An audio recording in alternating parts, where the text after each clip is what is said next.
Well, okay. Something special happening today. Many apologies for the technical glitch there. Third time lucky. Welcome to UK Column News. It's Friday the 6th of October 2023, just after 1 o'clock. I'm your host, Mike Robinson. Joining me in the studio today, Brian Gerrish. And by video link, we have Ben Rubin joining us for the first time. So please be gentle. We're going to get started today with Rishi Sunak and here's Mr. Zelensky. They were meeting together at the European Political Community meeting in Granada, in Spain yesterday. This is, part of it was a small group meeting with the Italy Prime Minister Meloni to tackle illegal migration. But as well as that, as you can see on screen, he was talking to Zelensky because, of course, new aid allocations for Ukraine were announced, £34 million for the United Nations and charities providing shelter and warm winter clothing, £10 million for household electricity following Russian attacks on Ukraine's critical energy infrastructure.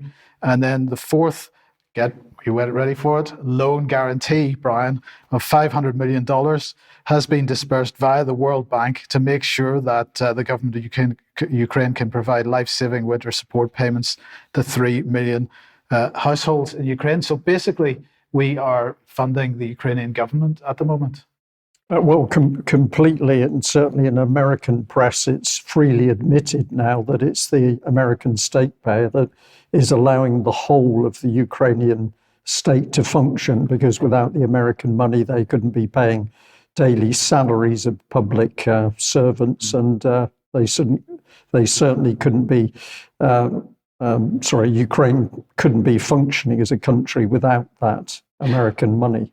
Okay, so let's move on to what they were talking about with respect to child trafficking. And Rishi was saying levels of illegal migration to the mainland Europe are the highest they've been in nearly a decade, with thousands of people dying at sea, propelled by people smugglers. The situation is both immoral and unsustainable.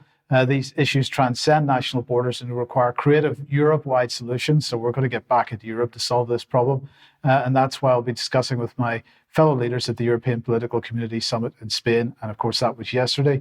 But look, we'll just make the point. They're suddenly on this bandwagon. Why now? Because we've made this point many times, but over the years, here's a Telegraph article, Ukrainian children will be allowed to come to Britain unaccompanied.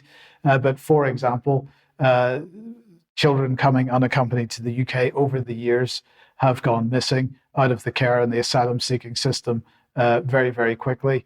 This has been understood since 2012.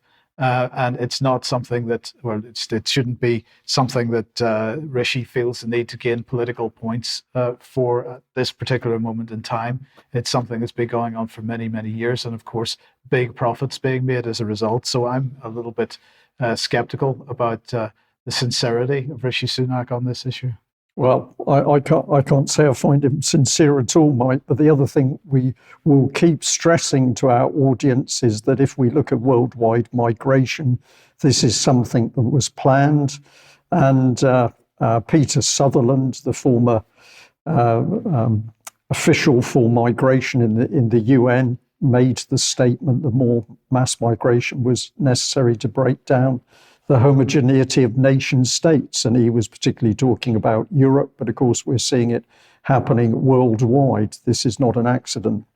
What else can we say about Zelensky? Clearly he's at the EU and he's begging, but it seems that he's not doing so well. Now, I'm taking this image at face value. It might have been doctored, it might have not, but his biography is in trouble because it was originally priced apparently at 30 Ukrainian hryvnia, but it's now dropped to 2. And this really is a great graphic for signaling the fall of Zelensky, as slowly but surely he's rejected by more European countries, and slowly but surely he's told there's no more ammunition, there's no more money, there's no more funding. And of course, Europe is very frightened at the moment that the Americans are not going to find the big funding packet for Ukraine. And that is ultimately going to lead to a very fast collapse of Ukraine as a country. So we're in interesting times. But if I just bring in the report here from Reuters, obviously saying that he's arriving in Spain. You've already covered that. we'll put a bit of video in to make it interesting. But this was an absolute begging mission. He's after more weapons, he's after more money, because he wants to continue the war in Ukraine running. But he's also mentioned that he wants to run a war against Iran and Syria. And if we look at some of his comments, we can start to really wonder who this man is. Our joint goal is to ensure the security and stability of our common European home. Now, I think in that comment, he's reacting to the fact that some members of the European Commission have promised him rapid access to the European Union, but many other officials are actually suggesting that it's not going to come that quickly. Apologies for the graphics there. He went on to say, we're working together with partners on enhancing the European security architecture, particularly regional security. Ukraine has substantial proposals in this regard. We will pay special attention to the Black Sea region, as well as our joint efforts to strengthen global food security and freedom of navigation. Now, I'd just like to pick up on this Black Sea thing, and let's do something which, of course, the BBC will never do, which is take a quick look at the organisations that are really deeply involved in politics in Ukraine. This is one of them, Opora, and if we have a look, it's non-governmental, non-partisan. And what is it doing? It's working in elections, parliamentarianism, education, joint ownership, energy efficiency, self-government. It's everywhere, but it's developing society, to whose benefit doesn't really say. More than 17 years have passed. And if we really say, if we come to who has created this, we're supposed to believe that in 2005, some students got together. They decided they were going to create change in the social political system, and now they've become immensely powerful. So if we have a look at some of the agencies and supporters here, support, USAID, Council of Europe Office, European Commission, the Black Sea Trust, which I was particularly interested in, Bank Group, delegation of the European Union to Ukraine, the British Embassy. And if we have a look at the right of the screen, a whole lot of other organisations all linked together, and a lot of talk about social and economic research and reform, but to whose benefit? If we look at the Black Sea Trust itself, it says it fosters a vigilant civil society, the key to democratic process, social advancement, and conflict resolution. Should we believe this? Who is GMF? Well, this is the meat of the subject. Because we're looking at the German Marshall Plan here. And if you don't know about this, a little bit of information on screen about its funding in 1972, but this is also a non-partisan policy organisation committed to the idea that the United States and Europe are stronger together. And it was founded by Guido Goldman. You can have a look at that for yourself, but what we're really showing here is that somebody is driving change in society. Principles of democracy, human rights, international cooperation, transatlantic interests. So, you know, the Americans are fully behind this. And there's the little bit of history about how this came about. And if we put a bit more meat on the bones, this is more work by the German Marshall Fund engaging Central Europe, empowering civil society to protect, revitalise and renew democracy at the heart of Europe. And if you put more detail in there, you can have a look at this. But we've got key words: democratic resilience and revival, media pluralism, electoral integrity, rule of law, education, citizen participation, and then in comes the European Union and NATO. So this isn't a benign organisation. This is very much supporting American, NATO and European politics, but everything is talking about change. And if we look at the people behind it, we have a mixture of venture capitalists, politicians, we've got JP Morgan, we've got the media with the New York Times. And if I just quickly follow through here, United Airlines, We've got the chairman himself for the Marshall Fund of the United States. And I just picked out this lady to emphasize how the network goes on. So this is a media network, which I'd looked at many years ago, reimagining what is possible, inclusive and equitable societies, reimagining capitalism. And again, we're to believe that this lady stood up to create this group, which is pushing for major social and economic change, not only in Ukraine, but in Europe itself. So what am I saying to the audience? The war in Ukraine is what it appears to be on the surface, but underneath we can see very powerful institutions driving a major change on the back of what's happening. Okay, thank you. So let's come back to the UK then and welcome Ben Rubin to the programme. And Ben, we're going to talk about Chris Whitty initially. Indeed. And thank you for welcoming me. It's fantastic to be here. Chris Whitty is back, the Chief Medical Officer for England and one of the leading voices of the UK government COVID programme, has been back in the headlines over the past 10 days as one of the main spokesmen for an 18-month national conversation with the public to shape future use of health data by the NHS. As you'd expect, this is presented as a kind, cuddly, open-ended, two-way dialogue between the NHS and the citizens who fund it, i.e. us lot. They're spending £2 million on it. It's slated to take 18 months. The way that it's been positioned is that this will actually have an impact on government policy. But actually, if you understand anything about recent government policy, patient data is right at the centre of it, and they're going to progress with their plans regardless of what public feedback is from this programme, I think it's fair to say.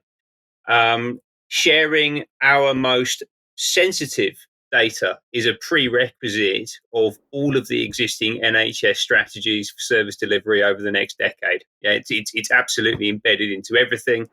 Whitty actually goes on the record in the Times recently to tell us that the NHS indeed has a responsibility to use data to improve individual patient care, its own effectiveness, and to support research. This idea that the NHS is in fact a platform enabling the pharmaceutical industry to develop new technologies and new drugs is right at the heart of what this government has been doing. He also goes on to add, really interestingly, that when we withhold our data from the NHS, this can only reduce the effectiveness of care for us and others now, and medical advances for others in the future. Which, if you remember, the COVID messaging is actually very similar, and they're using the same linguistic tricks to the idea that if you don't take your vaccine, then you might end up killing me, or you kill someone's granny. And it's a guilt trip, essentially. And they're already laying that groundwork in the way that they're talking about this program, despite the fact that they're about to embark on a completely open-ended 18-month, £2 million public conversation that Whitty is out there talking about. More on this, interestingly, because a big component of the NHS strategy is what's known as the Federated Data Platform. And this is a really ambitious and costly program, which is designed to pull together all of the different data sources that exist across the health system. And there are thousands, potentially, of different databases, different bits of technology that patient data exists on across the whole of the NHS. Some of that's really old, like really, really old from the 90s and sometimes even earlier. Some of it's really up to date. And essentially their plan is to bring all of that stuff together into a single platform, and they're going to spend potentially up to £480 million doing that over the next 4 to 5 years. So again, having said that they are open to discussion about what's going to happen with data inside the NHS, they've actually already put aside £500 million of taxpayer money to build a data platform. And it looks like, based on things that are being dripped into the press at the moment, that that's going to be given to a consortium bid that was put forward by 2 American technology companies. The first one is Accenture.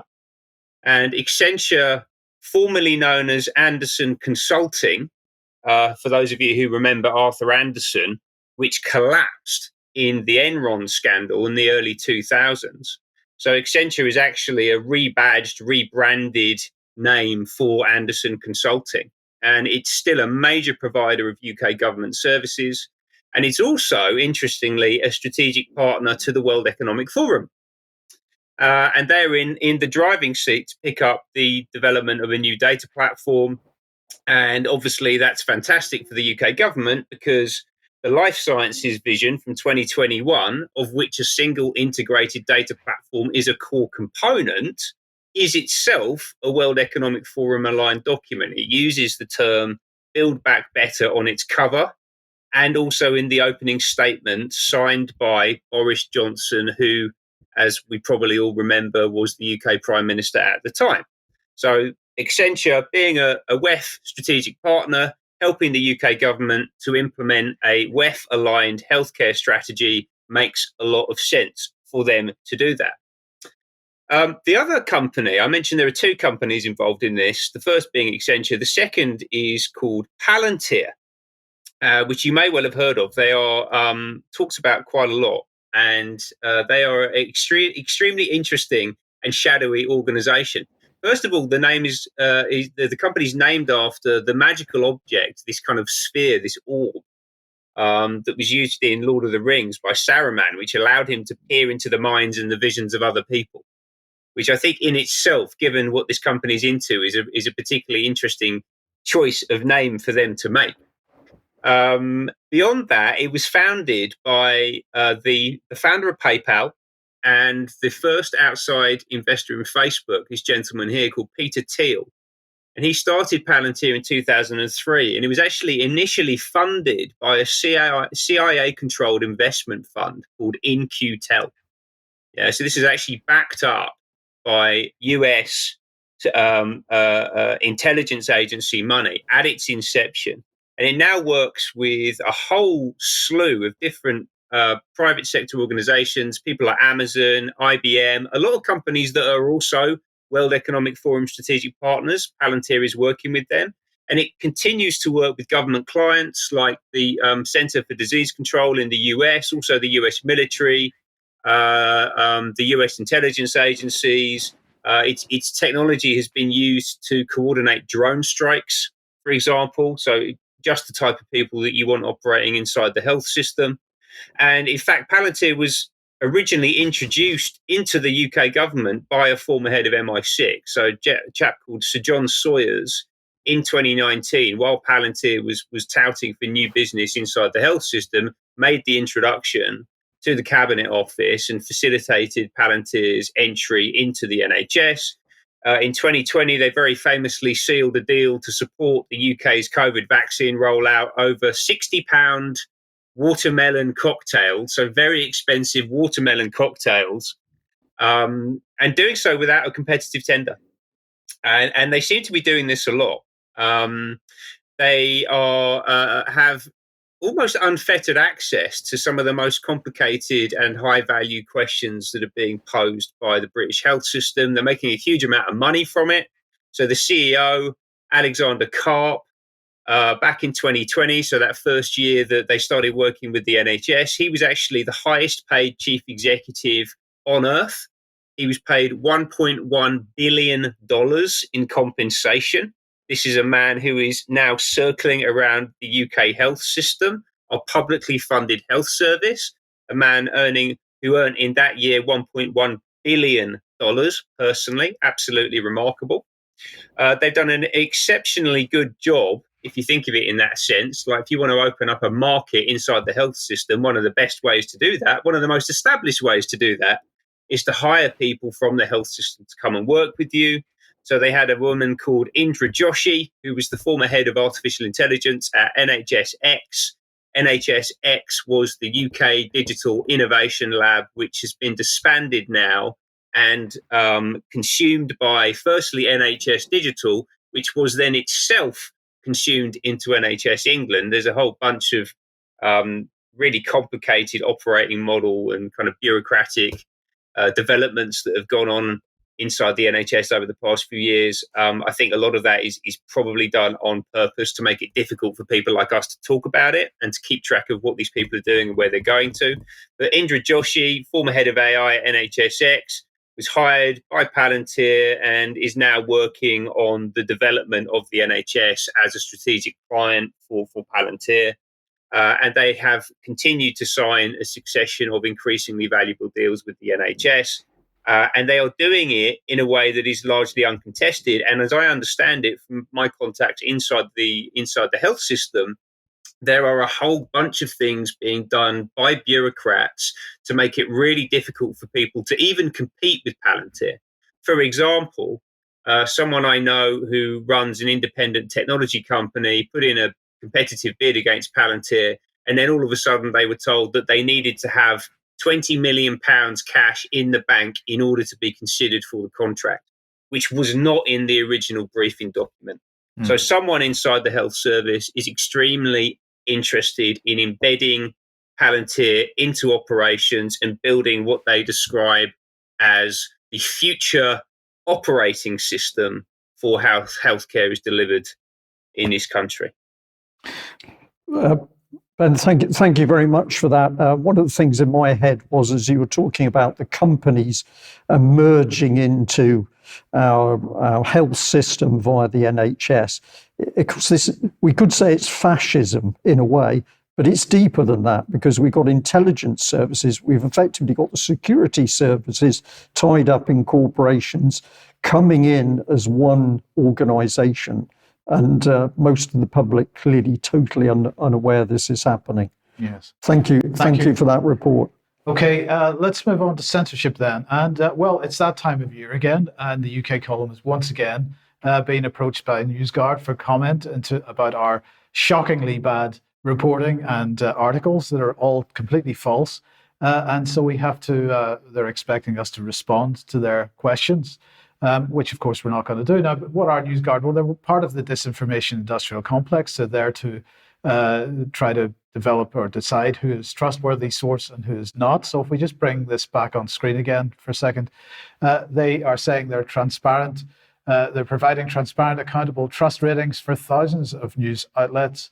They are going to make AI safe. I'm glad to know that somebody's going to make AI safe, but they are going to make AI safe. So they're clearly an extremely impressive organization. And as well as that, they are saying that engagement soared for disinformation sources on X, formerly Twitter, following a change by Musk. So they're very much complaining about that, which then brings me on to the fact that Elon Musk himself is now being sort of attacked, shall we say, by the Securities and Exchange Commission. This is around his purchase of Twitter, which they are investigating. Now, he has appeared twice before hearings already to investigate this. They are concerned that he said some things at the time which may have been outside the rules with respect to mergers and acquisitions. But he's refusing to go and see them for a third time. He's saying, sorry, guys, I've been to see you already. You've asked your questions. That's it. I've got more important things to do. They're now asking a court to require him to appear in front of them. So the pressure on him continues to rise. But I'm leaving the best for last here, because in the last couple of days in Warsaw, the Human Dimension Conference 2023 has been held and was attended by representatives of the British government. And they were very keen to make sure that they criticised Russia and Belarus in particular with respect to media freedom. So I just want to bring this on screen and read it out, because you could lose your lunch over it, frankly. Media freedom is essential to democracy, says Anna Jackson, the first Secretary Political to the UK delegation at the OSCE. Media freedom is essential to democracy, and democracy to media freedom. Legislation can target any media voice. She's talking about Russia and Belarus here. Legislation in Russia and Belarus can target any independent voice, particularly critics of the government or Russia's illegal war in Ukraine. Journalists have fled or face imprisonment. Many journalists and media outlets are designated extremist. Anyone who administers social media networks or communication channels for listed so-called extremists can be detained and can face serious charges, even of terrorism. And if you've been paying attention to my coverage of the online safety bill for about the last 3 years, you'll know that this is exactly what Britain is doing to British journalists and British independent voices and British social media companies. And for the British government, therefore, to throw these accusations out at Russia and Belarus is sheer projection, number one. The hypocrisy is off the charts. I don't even know where to start with it. You got any thoughts? Well, it does become difficult to comment on this, Mike, because the hypocrisy is so blatant. As we're seeing free speech absolutely closed down in UK, we've got our officials on a world platform accusing others of doing what they themselves are doing. Yes. Okay. If you like what the UK column does, you would like to support us, you could head over to community.ukcolumn.org. You can join us as a member there. That is a massive boost for us. It keeps us going, and the community is there to help each other use the material that we provide, hopefully. And to make friends. Indeed. You could pick something up at the UK column shop, and we will mention something more about that in 1 second. But please do share material on the various platforms, especially ukcolumn.org and ukcolumnextracts.co.uk. I just want to say that available for pre-order now. We haven't got them in stock yet. There'll be another week or two. The MHRA not fit for purpose t-shirts are on the website. They're available for you now if you want to at least to pre-order, as I say. We'll get those out as quickly as possible.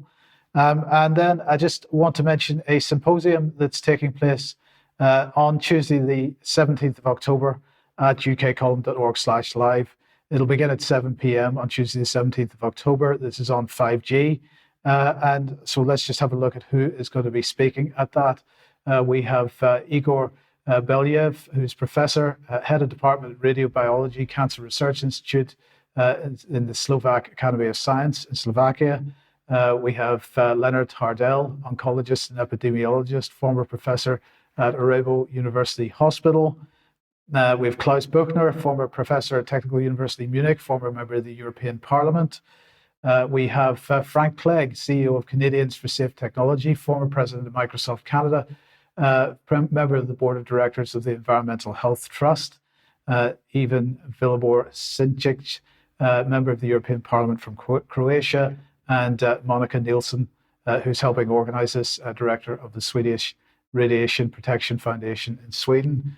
So the I's were dotted and T's crossed when I was in Sweden at the weekend, but that'll be on the 17th of this month, and I just encourage everybody to come and watch. Highly qualified people, extremely well informed. So, yeah, Mike, I think this is going to be a really, really interesting debate. And I want to remind everybody again, please ask your Member of Parliament to attend the debate on excess deaths at Parliament on the 20th of October 2023. This is Andrew Bridgen's debate. We're fully expecting, and he's fully expecting, that almost no other MP will turn up. And it's really incumbent upon us all to encourage, shall we say, our MPs to attend that. Yeah. Okay, thank you for that, Mike.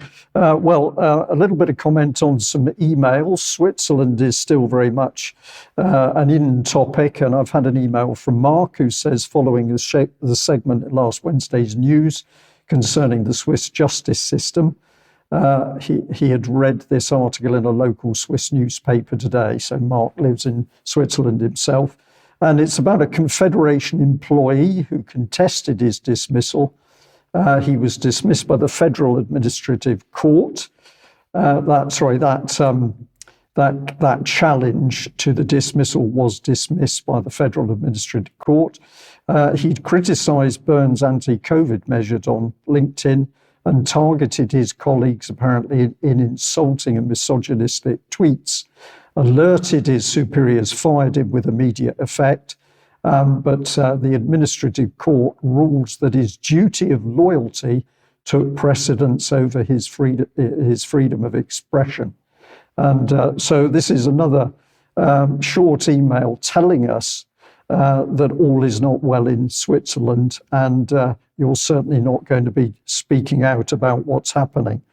Now, of course, we mentioned a little while ago problems in Glastonbury when locals challenged the in-post Green Mayor on matters to do with 15-minute cities. And I've just had a little email exchange sent through to me here. Let's animate the mayor, as she was having a rant, which included criticism of the UK column. But the mayor had written back to a particular individual saying, "Thank you for your patience." I think there's a little bit of a Freudian slip there. Freudian slip there. It's been an incredibly busy summer as a councillor and as a mayor, and as it is unpaid, I do have work to do.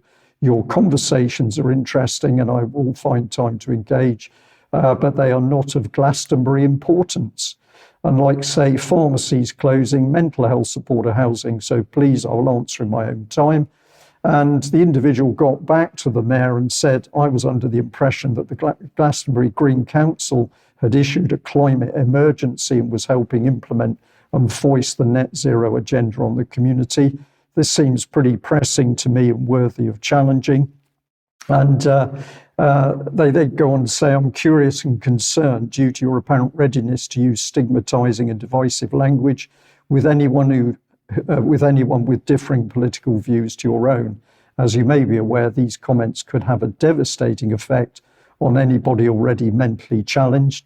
I worked in the mental health and homeless sector for many years and know only too well the mental fragility and precarious nature of these particular client groups." So it's very clear that the locals in Glastonbury are simply not taking this very heavy-handed approach from the mayor and are challenging her. Now, I mentioned the other day Petition the King, and I had a very nice email back from Graham Wood to thank the UK column for the report, but also to say it had clearly raised interest in the site. I did promise I would put up more information about the site, so here it is: Petition the King, say no to the World Health Organization power grab. And if you want to get more details there, you can have a look. But what it says is we're facing an imminent threat to our liberty. Why? Because our government has in principle already agreed to the Pandemic Preparedness Treaty from the WHO being proposed by the World Health Organization. This treaty is aimed at centralizing the WHO's control over health emergencies, including pandemic.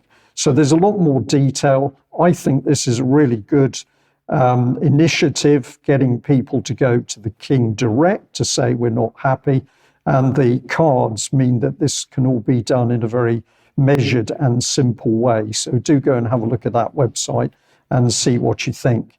Now, the other thing that was sent through to me last night was this, which I found very interesting. This is a website which calls itself The Real Left. And I understand that this is about people who regard themselves as left-wing in politics, but they see that the left wing of politics is falling apart and failing to challenge what's actually happening. Sorry, let's just move on through to here. And what they had actually done is sent an open letter to the Communication Workers Union. And this is talking about the union's support for COVID vaccines. So they'd sent a really comprehensive letter here with their concerns. Just put this paragraph: "We're concerned because the CWU are not health experts and vaccines are not the union's area of expertise, and the CWU is taking a risk endorsing them and therefore unfortunately taking a risk with the health of CWU members."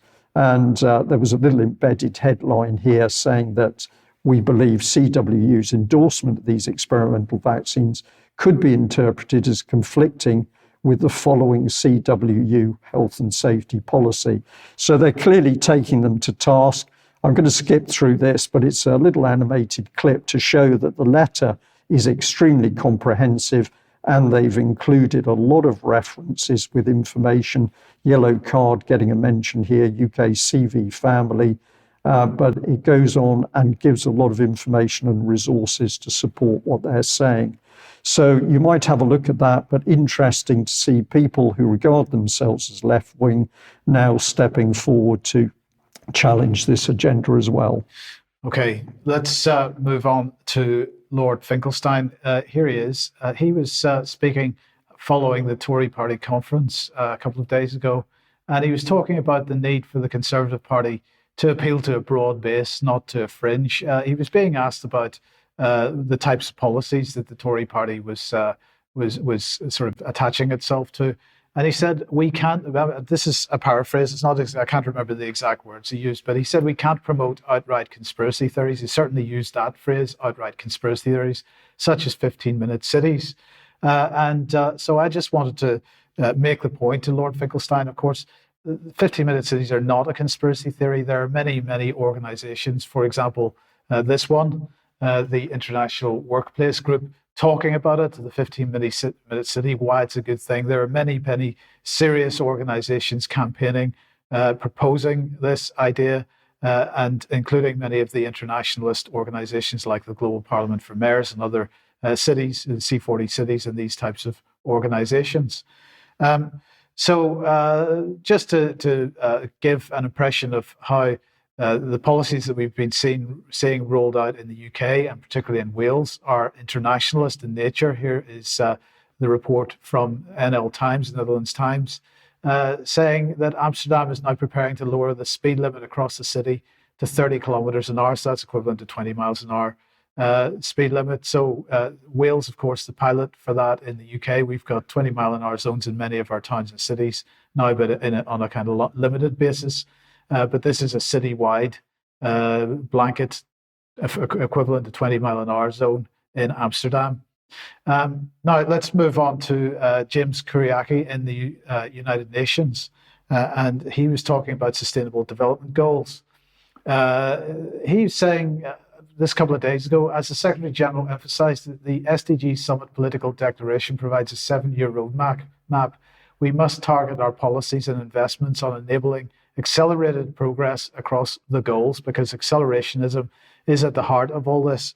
And he went on to say, and towards countries and people furthest behind, as the second committee discussions begin, I want to focus my statement on finance, climate, technology, and gender. And I just wanted to highlight this because really in one sentence here, he's giving away the policy objectives, the key policy areas of the UK, at least as far as the international community is concerned. And as we know, COP26 wasn't really about climate change. It was about new financial initiatives, climate, technology, AI, this type of thing, all linked with climate change.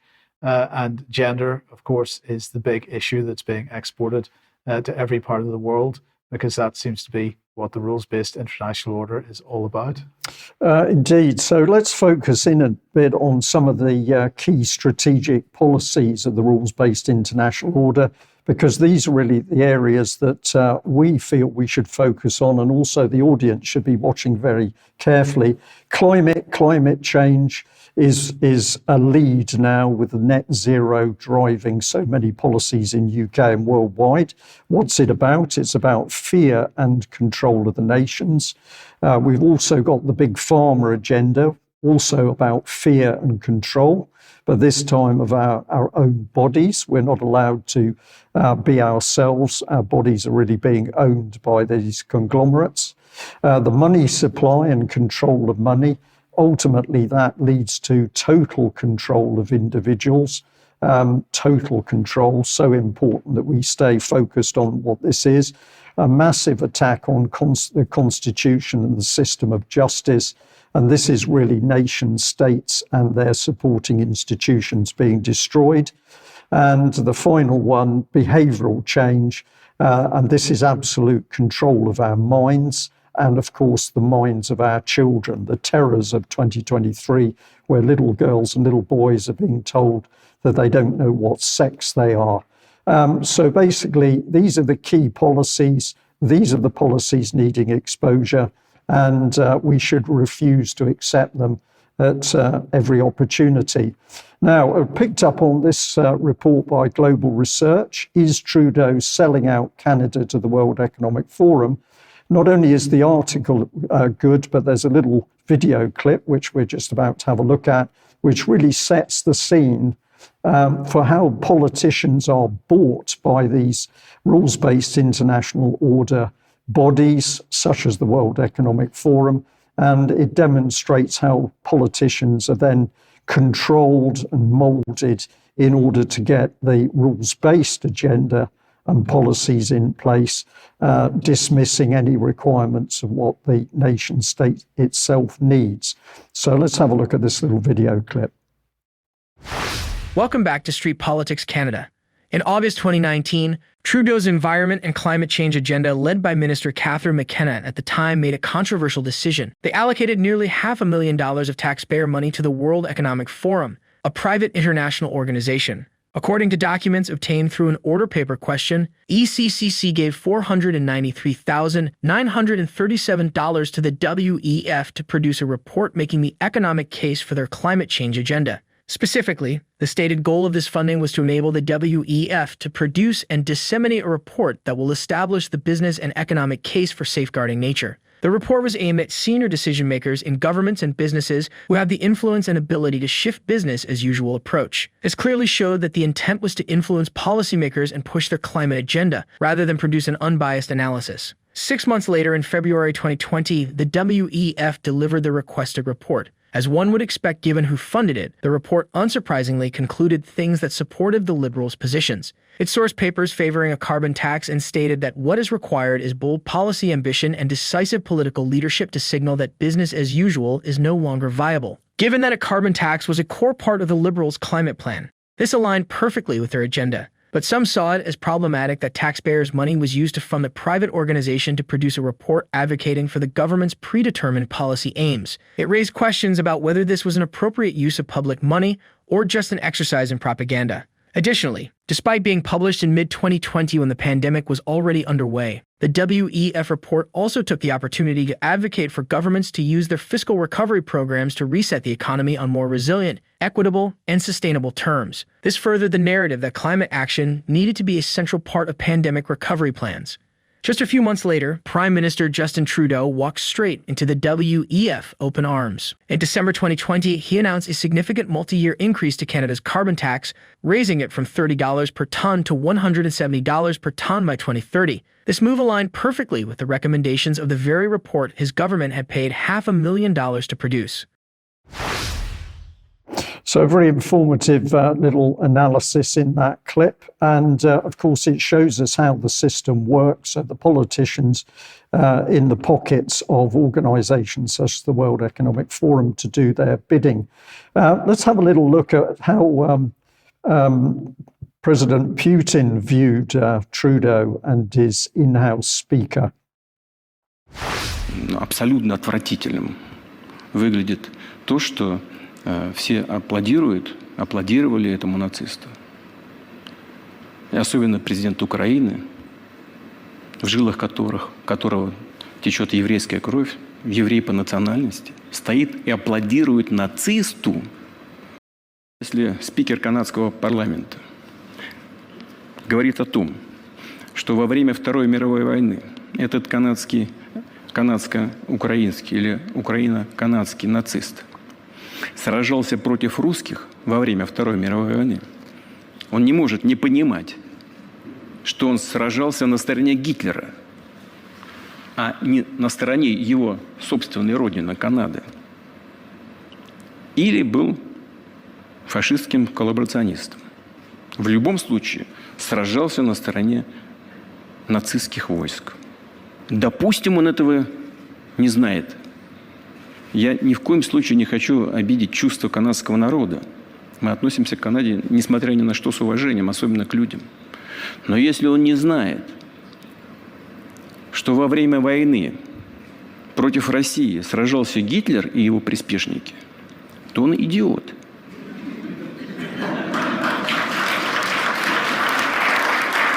Он, значит, просто в школе не учился, не имеет элементарных знаний. А если он знает, что этот человек сражался на стороне Гитлера, и называет его героем Украины и героем Канады, то он негодяй. Или так, или так. Well, what can we make out of that? Obviously, the subject was the Nazi there speaking to Trudeau and his politicians. But my point on this, if that was allowed to happen, And Trudeau is fully in bed with the World Economic Forum. It seems to me the World Economic Forum must also support this type of agenda.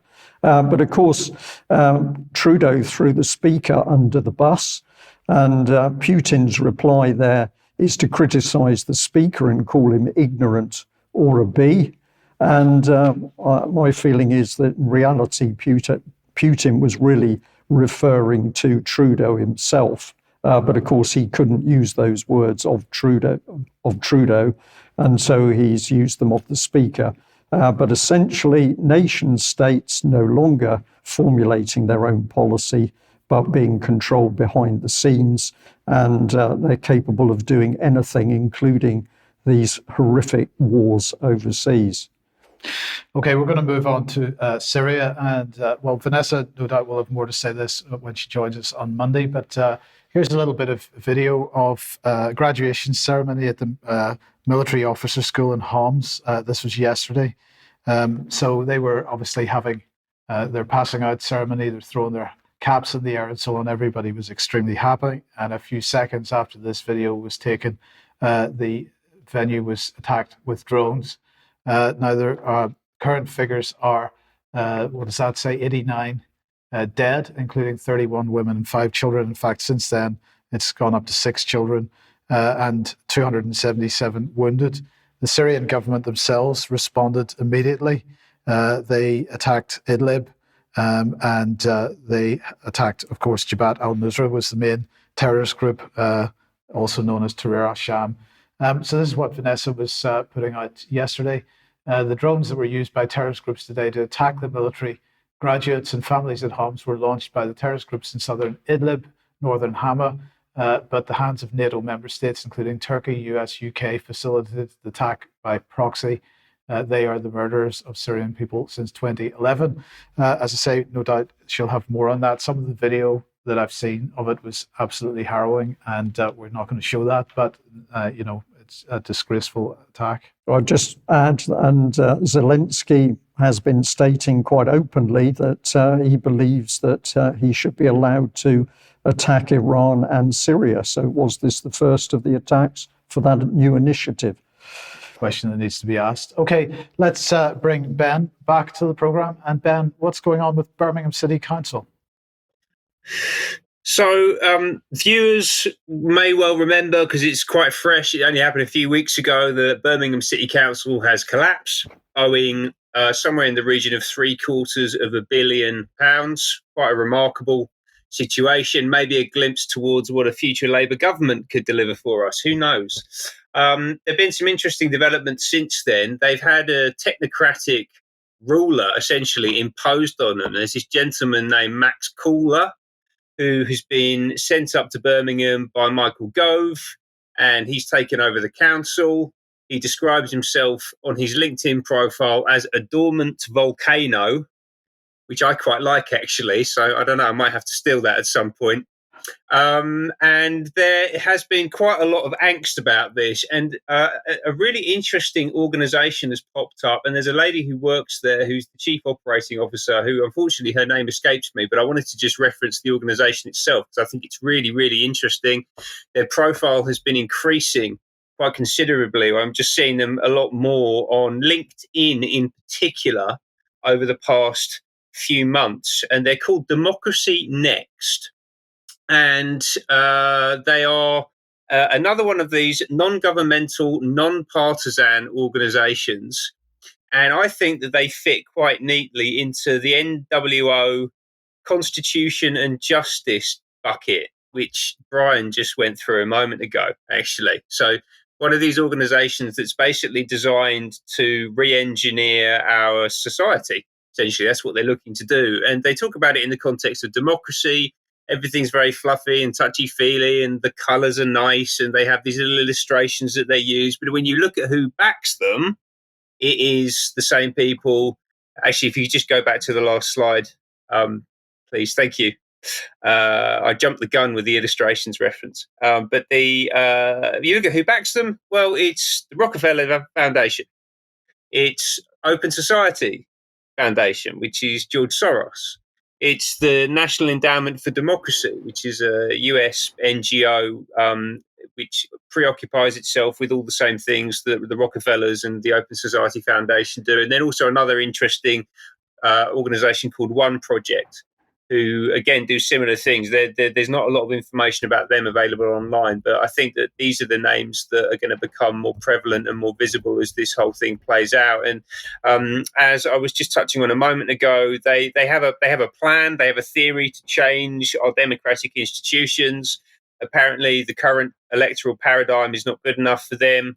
And in some ways, I agree with them. So we have elected representatives in parliaments, we have elections and voting, and they see this as leading directly to polarization and confrontation.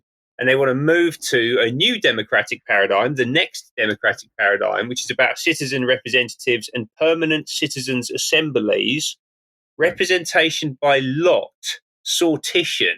So they're actually looking to replace voting with a new system that they've developed. And they think that this is going to deliver broad consensus and the ability to find common ground. And I do wonder, like, who actually asked these people to come in and create a new type of democracy? It seems like a remarkably strident and hubristic thing for them to come in and do.